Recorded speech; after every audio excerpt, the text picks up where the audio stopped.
Welcome to The Art of Growth. This is Jim Zartman, and today Joel Hubbard and I are interviewing a Type 4 panel as we're continuing our series on patterns, which is a back to basics, where we're going to the panel and we're asking them about their core motivation, their patterns, when it stopped working for them, and what they're doing now that they're proud of. And these are questions that we should all come back to. These are the ones that I put in the newsletter last week with the discounted coaching promo.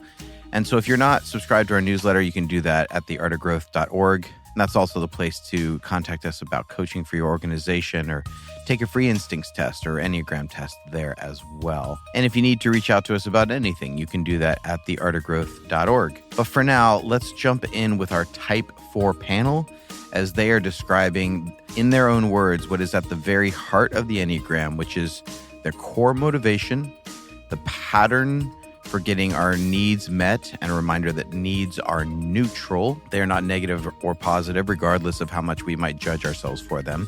We have core needs and motivations, and we have patterns to get those needs met, which are neutral, even if our approaches aren't always, and we want to reduce the sabotaging patterns of those so we can live into our unique light and contribution.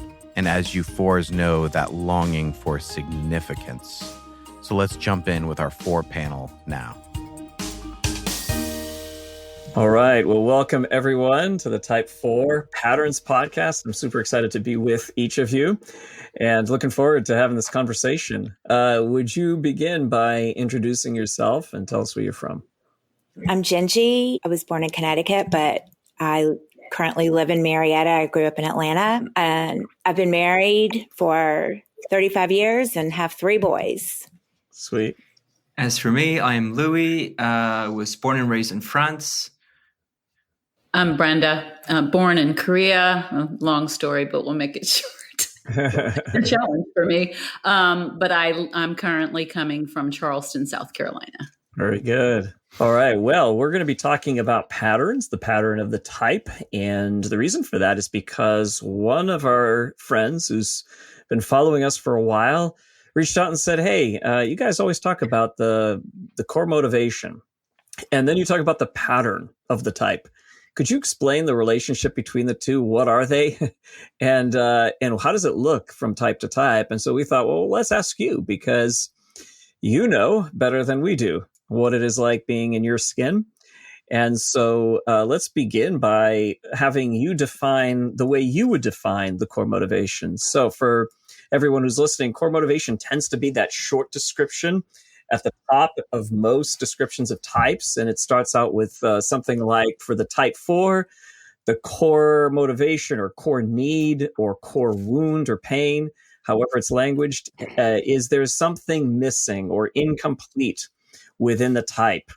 And there's a sense, maybe a feeling somewhat defective or flawed as a result of that. And then they go out seeking to find that missing self, to be in some way significant, find meaning. And so that's the sort of core that's described. But I'd like you to put language to that and what that sounds like and what that is like for you. I would say that my core motivation definitely is to be unique and authentic and to be taken seriously, and to be validated.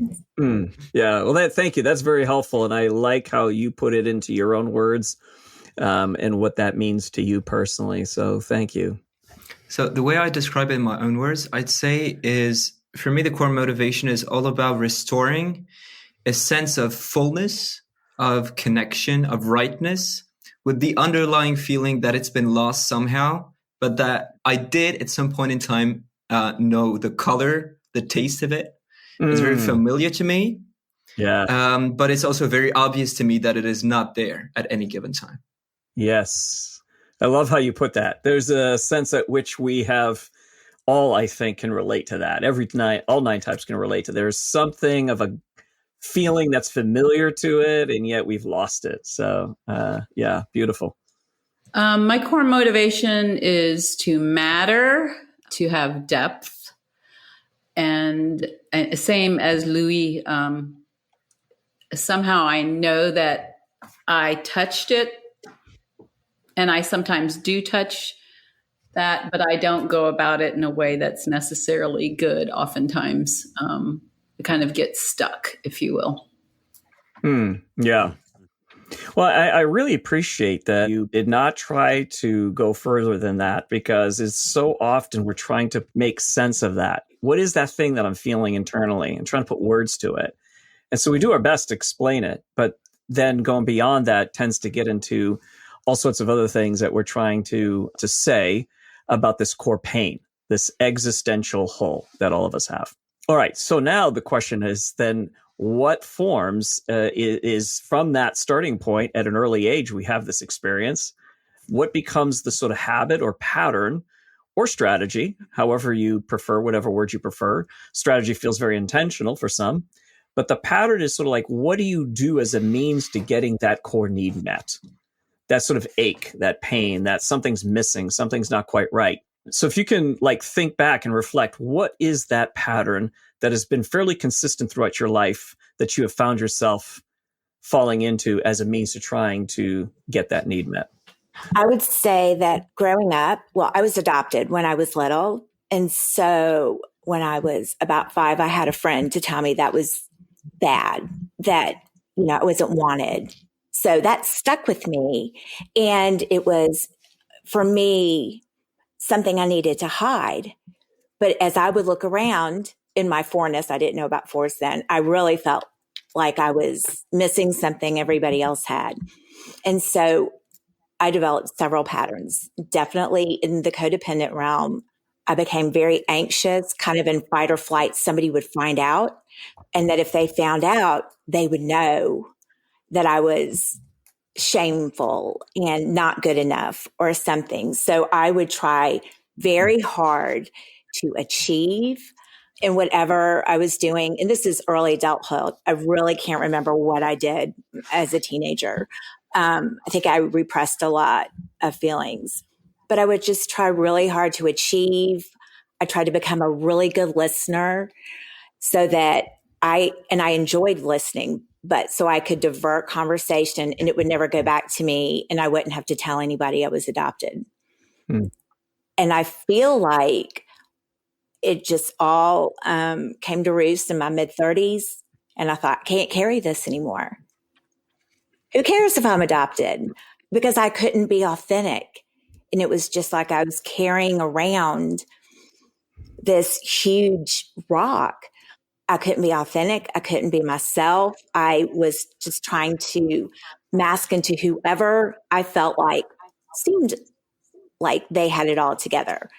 I tried to be a helper and the room mom, which I should have never been the room mom for any of my children's classes, but I was because then I could be okay and I could receive outward validation.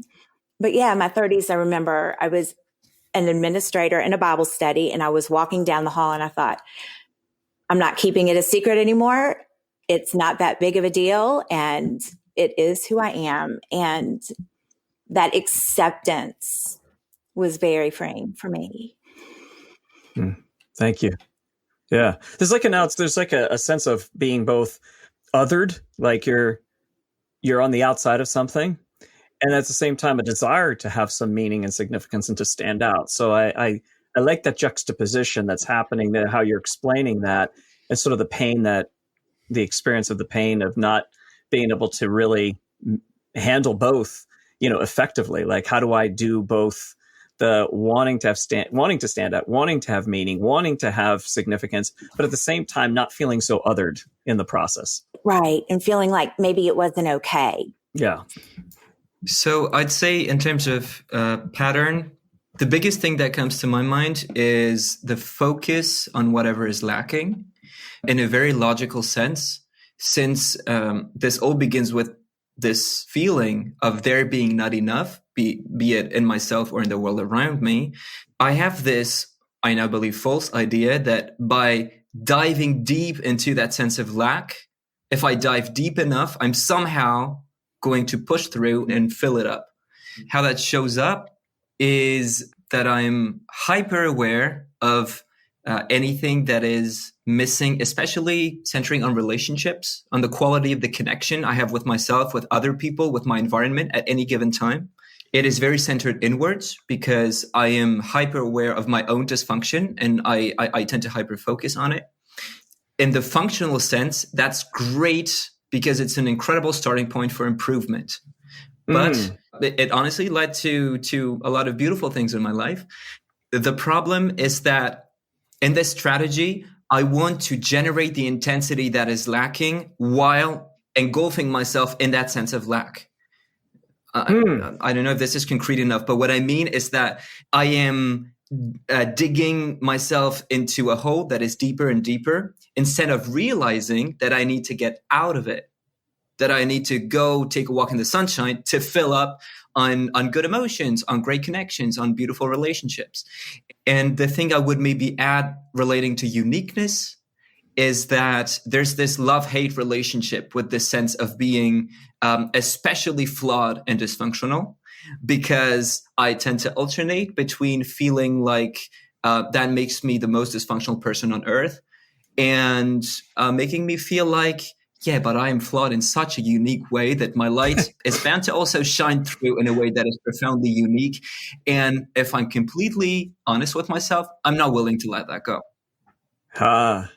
But every big step forward I think I've taken in my growth is adding a little bit more truth between myself and I, and realizing that I'm actually signing up for the suffering because I have this weird twisted idea that through that sense of lack is the access to something so unique that it's going to solve all my problems. No, this is good because it is conceptual, but it is difficult for some other types to understand what it means to, in one sense, suffer and produce something beautiful from the suffering, right? And on the other sense, be stuck in a cycle of suffering where it's constant pain, and yet both are happening. This shows up in love relationships way more than anywhere else. And I am always hyper aware of how connected my partner is to me. I've recently experienced that this also works over 4,000 kilometers distance with little to no communication. It's scary.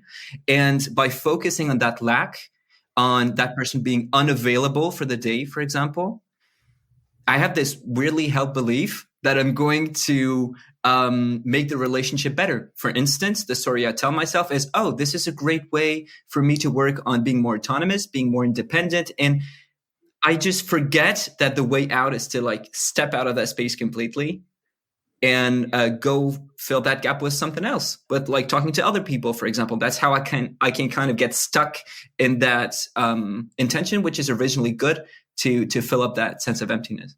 Yeah, it's good. So it's interesting because when Gingy shared, I had this memory of, and I don't remember a whole lot of my childhood, but that my parents would constantly tell me, I think more my dad, that I was found under this bridge. And I already felt what the hell am I doing in this family? It's so dysfunctional. And it was. I mean, we won't get into it. So I'm I gotta go inward. I can't be in this. I gotta take care of myself. I mean, I didn't have that language back then, but I just always felt like I was standing out in the midst of so much chaos. So I withdrew. I'm going in, and I needed that, But I'm super aware that I do that in most contexts, period. When I'm leading worship, I will find myself leaning back. But when I stand up in my own 2 feet and bring myself forward, it's actually, it sounds arrogant, but it's beautiful, because I was a really super curious kid, and every damn time I asked a question, I was shot back down. It's crazy, but my dad would say, writing a book, leave that chapter out. And so I think it's not until the last little bit of my life I'm well, damn right, no wonder I withdrew. No wonder I went inward. No wonder I hid. And yet at 61, I'm like, no more. I am going to stand on my own 2 feet and I am going to show up because I'm not defective. I'm not flawed, but I fight that. Yeah. The internal message. That internal message, it's like it encompasses me. And yet because I'm more aware of that now than I ever have been, it's like, hey, I call BS on this. This is not who I am. And I'm going to take up my space and bring forward what's mine to do. So I don't know if that makes sense. Well, let me see if I'm understanding you. Are you saying that in a setting where you didn't feel seen, that sense of I don't belong, your strategy to deal with that was actually to withdraw even more? Oh yeah. Okay. Because when I brought myself forward, in just a normal way, not like being bad or whatever, I was pushed away in every way, and it's like, okay, that was pretty effed up, It's like, and I'm not saying my parents didn't do anything right. So I want to say that. However, because of my parents' own trauma, it was anything that was childlike or what, it was just like, I had to kind of toe the line with my mom, had to be perfect. If I messed up in the smallest way, it would be hit, and so no wonder I hid. No wonder I withdrew. No wonder I went inward and had to create a fantasy. No crap. It's like I had to and yet, I mean, I still struggle with that a little bit, less now at 61. But I do recognize some of myself, like before when I was having a problem with all this tech stuff, I'm like, I'm out. And I was like, no, Brenda, you just keep doing this. Like you're going to, you deserve to be seen. You deserve to be heard. You deserve to bring yourself forward, if that makes sense. Yeah. Thank you. Just one thing I want to highlight is how our types and our patterns, they serve us to some degree because they're protective, but then they'll limit us. And that's what I think in part what you're describing is like at some point, yes, it does help you with strategy. You get back home. But then there's also the limiting part of it and the self-sabotaging part of our patterns. And so if we're looking at all 9 types and all of our strategies and all of our patterns, that's all they do is they just get us almost there. They protect us from really feeling the lack of the thing that's missing within us, but they don't quite get us to past that to the place of really thriving. And so it takes a shift. And for some of you, well, for all of you, the reason why I've asked you to be on this panel is because at some point you started picking up on this pattern is this self-sabotaging pattern, right? Or it's a limiting pattern. It may not be self-sabotaging all the time, but it's definitely a limiting pattern. And how do I get past that? How do I move forward and really put the beauty that is mine to put into the world, the good that's mine to put into the world? How I can easily spot what's missing as a 4. I can pick up on what's missing in the world. I can pick up what's missing in myself. For me, that's Tuesday. There's no effort in that. However, how do I get past that and actually begin to create the solution and make something more beautiful and more whole? So how's that work for each of you? And we'll start with Gingy. Is when did you realize that the pattern wasn't helping you anymore? And what did you do? What were some of the changes maybe that you began practicing to move forward? I would say one of the things that I learned to do was to be a good listener to my friends and to divert. And in doing that, I would attract people and then push them away. I was really, really good at listening, but not wanting to be vulnerable and not wanting to share. And then I realized that was not working for me because I would start to withdraw from everybody because I just couldn't carry the load of everybody's, I guess, problems, so to speak, as well as my own covering up my shame and carrying shame. And And I really appreciate everything that you all have shared. It's so interesting how early messages and early things we got from our parents really define and kind of encapsulate that shame in our mind for us, and learning that my feelings are not facts, that I have to try to go past them and know that they'll pass and that I'm okay. But I think that it was almost a pattern, like a self-sabotaging pattern of me spreading myself too thin, pulling people in, pushing them away, and then withdrawing. Even from my closest friends, I just thought it's too much. It's too painful. I can't deal with any of this right now. And I thought, and this is all because I'm trying to self-protect so that nobody finds out how defective I am. I think that's a pattern that I'm still trying to work on, that I'm still evolving in. I'm still working with God on changing those negative messages and habits, because it's a habit and I don't even realize I'm doing it until I'm isolated and I'm thinking those bad things and not recognizing my talents, my abilities, and my gifts. I'm just going over that. I'm not good. Something is wrong with me. If I could do things differently, if I could have been more like my mom wanted me to be, I would be okay. So I hope that makes sense. Yeah. Thank you. The biggest thing I have to contribute to that is that I think in the second half of my 20s, I began to lose faith in that strategy because I wasn't getting any happier. And at some point, I was like, do I dig even deeper?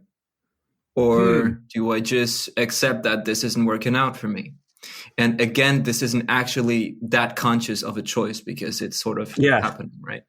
But it was just this looking back at failed relationships. Like sometimes I sit back and think, how many times have I felt peaceful or joyful over the past 10 days?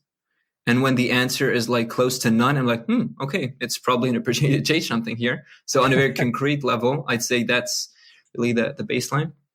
But the real switch, like something that happened this past year for me, is that I keep focusing on this sense of lack. And I feel like people around me aren't taking it seriously. And I try to draw them deeper to look at what I am seeing that is not going well in the company, in myself, in the relationship, especially in the relationship. And they just don't seem to see it. And that drove me crazy for a long time, still does on occasion. But what began to shift is that people began to answer like, it's not that I'm not seeing what you're seeing, it's that I think your like perception of reality is flawed because it is a lot darker than things actually are, and especially regarding myself. And I've had the good fortune of surrounding myself with really loving people these past few years. And what's been happening more and more is that they've been reflecting my light back to me. Yeah, good. And I am playing this game with them where I am trying to force them to understand how dysfunctional and completely effed I am, basically. And they're not buying it. That is fantastic. I love that. So man. And I have a simple example, if you will. Like I've been taking part in a lot of retreats. And so I love to sing. I really like to make music. And it was an environment in which there wasn't much singing. And I thought, well, this is maybe something I can bring to the table. And I just made the effort of telling one of the organizers that I'd like to maybe at some point like propose something. I did it once. And then in the following retreats, he kept like pushing me to the front and being like, okay, go do it. And each time people would like come to me, be very thankful about it. And I'd go to him and be like, I understand that all of you have a perception that something really beautiful just happened. I still just feel shame and being not enough and etc. But the switch, and I'm sorry, this was a really long story to get to this point, is that I began to think either I am profoundly wise and I'm the only person in the world to understand how dark things really are, or maybe I'm wrong. Or actually better, it's not really that I'm wrong, it's that I'm only seeing part of reality. There you go. And that part is super important. And I'll Yes. get to it in a second because I'm not letting that go. That is too precious. Yeah. In a professional setting, for example, like my ability to shoot, like to prove something until it's completely safe and thought through in depth and etc. That is beautiful. Yeah. But what I'm learning is to focus on the positive, really. And I have hated that proposition with my guts for so long when people are like, just focus on the positive. And I'm like, you don't understand. I'm standing like on the edge of an abyss. I am like really scared to just get sucked in. And you're telling me to focus on the positive. But what happened is I was in a retreat a few weeks ago and we had like many, many days of like a lot of meditation, prayer, whatever. And I went to one of the facilitators and I went to him and was like, okay, I've been focusing on these problems and like offering them up in prayer for a few nights now, and it is not working out for me. So can you orient the work for me? And he was like, how about you focus? And what he proposed were like looking at the beautiful things in me, the things I value in my relationship. And I was like, the focus of the inner work can be what is going good. And that was like breaking news to me. And I know it sounds ridiculous, and that was actually kind of a breakthrough. And so now I'm just trying to really energize that because I'm realizing that the way out of the darkness is not to dispel the darkness from within, but really just adding light until it shrinks. And the second thing is channel my relationship with the darkness. By that, I mean, I think I use it in a very functional way in a professional setting when I do coaching, for example. My ability to look like behind people's shoulder to see what they are not seeing about themselves is very useful. But when I channel it in spaces where it can be loving and where it can be oriented towards healing rather than just like being hard on myself, then it works really well. And I wouldn't give it up for the world, but it does need like that equivalent volume of light to be sustainable. So good. That is really, really good. There's so much to say there, but I'll say this one thing here. I think I love the perception of, or the perspective you're taking of reality now, because in any growth work, it isn't about trying to discount your version of reality and say it's not real. My type is wrong. It's completely broken. It's more of like, no, there's an aspect I see, but we tend to overvaluate. We add way more value to that viewpoint as if it's the ultimate form of reality. And in growth work, it's the expansion, not the contraction. It's the ability to see more, to take that in and to hold it all, and to allow it to do its work internally until we see more clearly. And I think that's beautiful the way you're describing that. And even what people were saying to you, focus on the positive. That's not expansive either. That's like trying to flip and like it's trying to ignore, but it's not. That's right. I mean, the four at their best doesn't ignore the darkness, but they integrate and include the light. And I think the way you describe that is like you're doing that very thing that is the growth path for the four there. I love that. Yeah. But one thing I do want to mention about that expansion is that one thing that's really helped me is to become okay with the fact that sometimes I can't see the light. And that I am getting swallowed in darkness, and that is a great moment to ask for help and to request support. And that has been so freeing, like to actually accept, oh, there's no way I am like finding my way out of this alone. And that's completely okay. It's the same for everybody. I love it. It's more about who do I surround myself with. That's right. And that also helps me lighten the load a lot because it is way too much for one person to handle. Yeah, definitely. Yeah, these days I'm so much more convinced than ever that our spiritual journey of growth is best done in community. It's best done with other people that can walk with us. We're not meant to walk alone. We're not meant to transform alone. So yeah, I think that's really spot on. And almost all the coaching I do with type 4s, I start off with what good is happening in your life right now? What are you doing well? And let's celebrate that. Let's start there. Because if we don't start there, we only see what isn't working. And that's not a recipe for growth. That's a recipe for staying in that.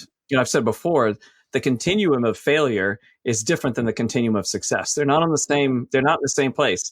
You can find endless ways of suffering. You can find endless ways of not doing the wrong thing. But in order to really grow, you have to introduce something so foreign to your system, which in the case of the 4 is what beauty is emerging inside of me. And it's the beauty of your love and your heart awakening as your daughter was born. What joy is awakening inside you? And do you dare to allow it to continue to awaken, right? And so that's what I'm hearing in your story. So thank you. It's interesting. My language for when I came to God's love has significantly changed. I would say that I said yes to God's love when I was like 24, which was soon after my older son was born. I have grown kids now. I remember I said yes to God because I was tired of feeling the shame. I had no language for it back then. And yet I think the light of my son's birth was like an invitation back home to myself, both of my sons. Stuff like working at the Art Institute of Atlanta was an invitation to the creativity that was so hidden, like my pattern of hiding, but yet I would be fascinated. And it was like a journey of coming back to myself. Look here, look here.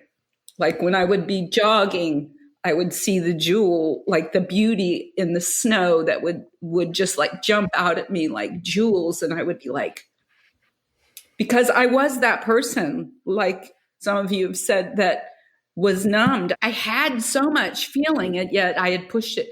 And yet I think one of the pivotal moments is when I grieved. It sounds crazy. I was not in sackcloth and ashes or anything, but more than several years ago, when I realized I hadn't grieved that biggest trauma. And once I did, I was able to move a little more freely in and through my emotion, because I don't even know how to form it or articulate it, but I see more light these days than I did before. I'm more in that both end. It's not as dark. I'm not quite as far back in the cave as I used to be, if you will, for lack of other language. I super focus on what's missing. Like when I'm with my family, I'm like, oh, that wasn't what I thought it would be. And yet when I sit in the present, I'm more able to notice what's right in front of me versus because I get pulled back. In the back. Yeah. Like it's just like a fishing pole reeling me. And it's like, no. Yeah. Lean forward, Brenda. What's right here, right now is what has helped me to embrace joy in a way. And yet, like, if I think back when my kids were little, I was the mom that was on the slide and the swing with my kids, free. And, like, I mean, I haven't thought about this a whole lot, but like, it was a way of reparenting myself. Because I wasn't allowed a whole lot of space to just be home in myself, if you will. And now it's like I'm redeeming that mess. Like I am. You're taking control. You're taking agency. Yes, the agency. That has been, because I think for most of my life, I've just felt under whatever. Yeah. Like, and it's like, no. What can I do? That like take action. What can I do here, right now? Very good. To come back home to myself, be more present with others, and give to the world what's mine to give. So beautiful.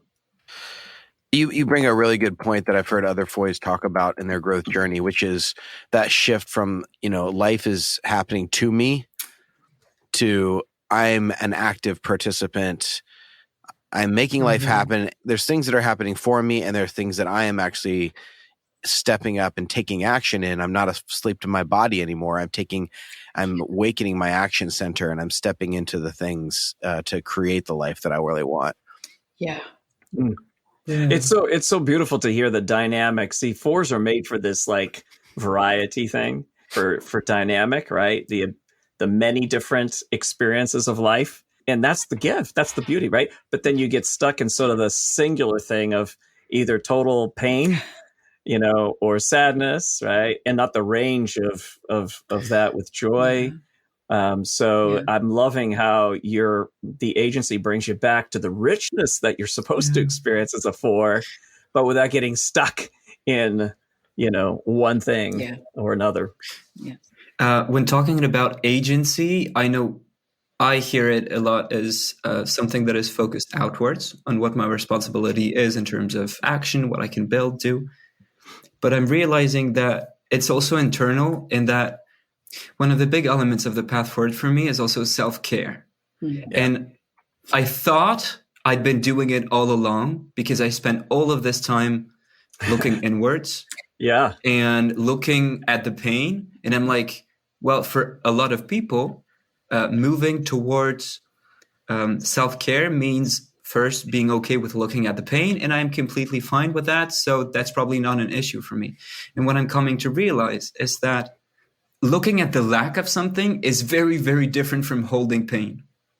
And looking at what is dysfunctional within me is very different from finding that inner sense of agency of, oh, maybe I can be the person who is holding all of this hurt.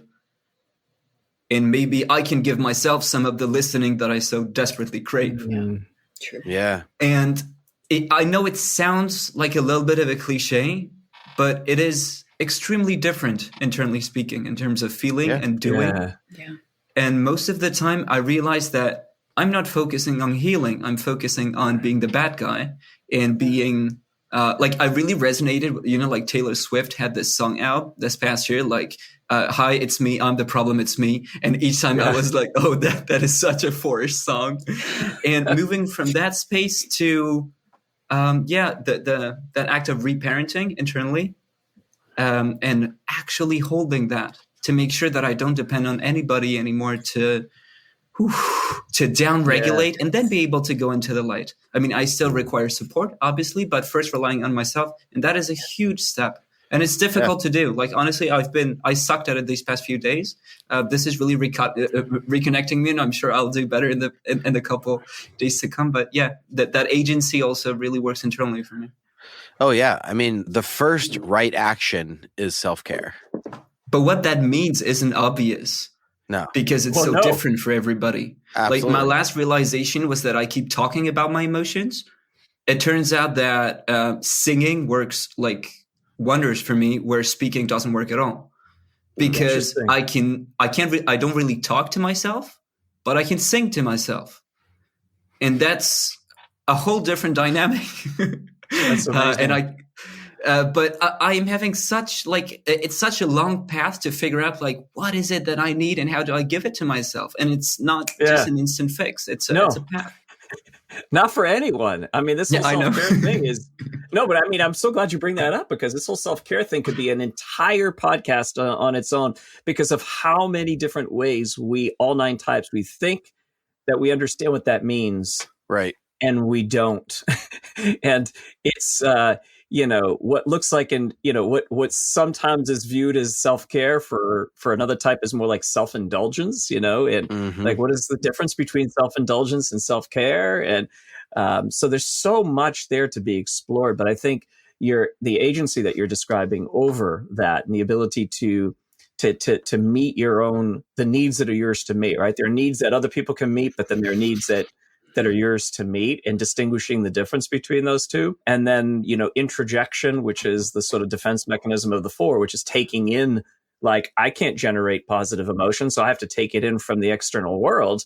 And like, oh no, I have agency where I can do that for myself. And so, I love that thing. I've never heard that. So it's great to, like, you singing to yourself works better than words to yourself. I think that's super interesting. The actual thing that happened was that during the retreat I was talking before, like, I made music like quite often, and I realized that I was feeling like disconnected from myself, because I was actually singing emotions for other people in the hope that they would reflect them back to me. And that's the trap in 4, right? I try to connect to myself through other people, and I forget that there's actually a direct link going on there. So the first thing I did was, for like 2-3 days, I completely stopped And I began like silently actually like saying the words for myself, not even saying them out loud. And then after a while, I began singing for other people again, but it was just singing for me. They just happened to be there. Never have so many people come to me afterwards to tell me, wow, that was profoundly touching. And thank you for sharing that with us. Because it's first for myself, and what light can shine through, then is welcome. Yes. It's a very different dynamic. Oh, I love it. I love it. So good. I can't thank each of you enough. Thank you so very much. This has been a rich conversation. So thank you to each of you. So thank you so much for listening, and thank you, Type 4s out there. We so appreciate you. Your story is sacred ground, and your exploration of self and the world around you is significant. If you aren't subscribed yet, here's your little reminder to do so, and you can also follow us on Instagram at Art of Growth. But for now, my friends, may you have the courage to lean into the vulnerability and depth of your own heart and honor your search for meaning and significance without losing sight of the what you are doing and who you are right here and right now, because it matters. And it matters that you're engaged in the actions of the moment that are consistent with the values of your life's meaning. And may you remember to integrate joy back into it so that your compass has a true north. Grace and growth, my friends.